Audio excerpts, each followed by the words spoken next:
Thank you for tuning in for our Thursday podcast. Today we are continuing the one we started on Tuesday from Psalms 34.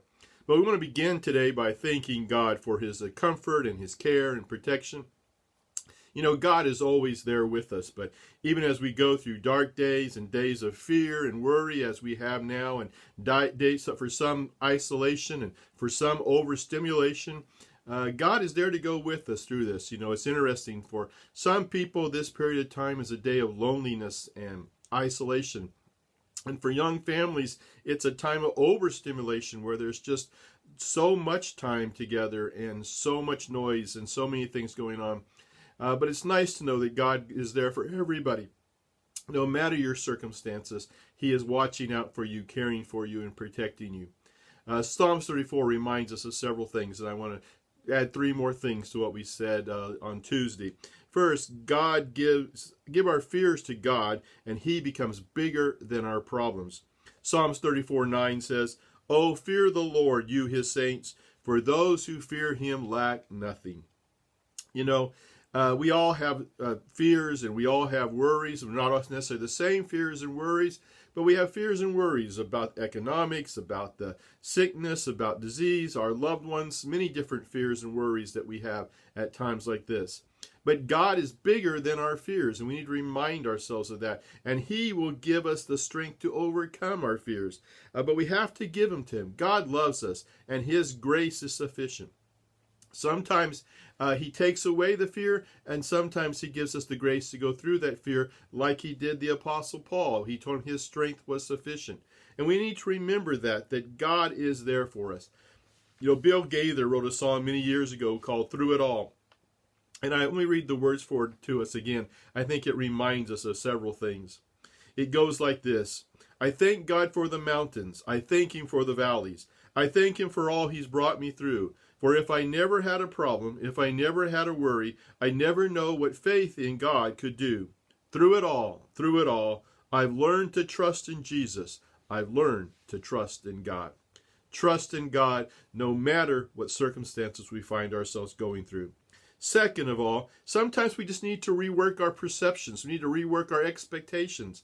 What are you expecting to happen right now? What is your expectation of God? Are you looking for the positives, or are you just put yourself in a place where all you can see is the negatives? You know, there are some things that are nicer about working at my office at the church. My books are right there, and I have all the things I need in my file cabinets. But there's also some wonderful things about working from home. I get to be with Sherry more. I get to experience some things that go on around the house. As I was sitting here writing my lesson this morning, I could hear the birds chirping outside. And I don't know about you, but I've enjoyed walking outside and seeing the beautiful flowers and all the beautiful beauty that God has provided. So in the midst of all this crisis, there still is wonderful things if we just look for them.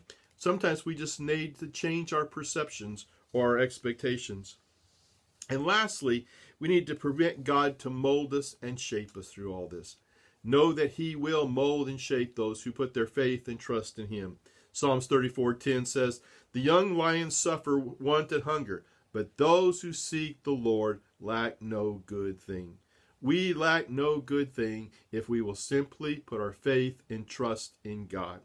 We know that God will carry us through. You know, you have a choice. You can either use this situation to make you better or bitter.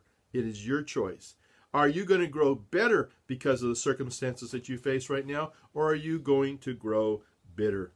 You know, all of our experiences are part of life, and we grow from them, and we can become much more mature Christians.